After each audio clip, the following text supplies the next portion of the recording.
bawat ugali na dapat ay tanggalin natin, no?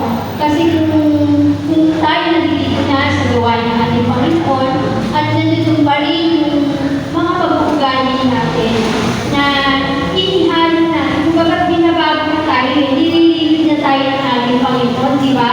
So, kung makikita ng ating kapwa na sa ating mga hinahalimuan o sa ating mga kapitbahay, kung saan hindi pa rin tayo nagbabago, di ba?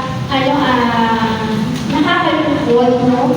Nung minsan nakakanas tuloy tayo, minsan hinuhusgahan tayo o sinasabay na mga lingkod na ng Diyos pero hindi pa rin nagbabago. So, yun yung yung sinabi nga na kailangan lumuha natin, alisin na po natin.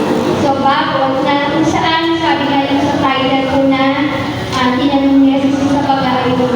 Sa pag-aayon ba tayo ng mga soldiers sa Christ na kung saan nag-aayon po tayo na aayon po tayo ng 3 araw, hindi lang po 3 araw, hindi kumakain. Bagos, meron po tayo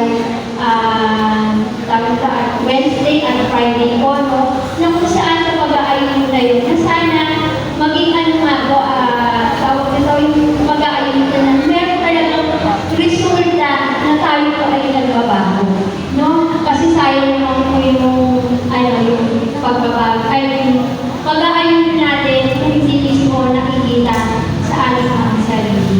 So, yun lang ang pwede sa mga pagpalan. Happy.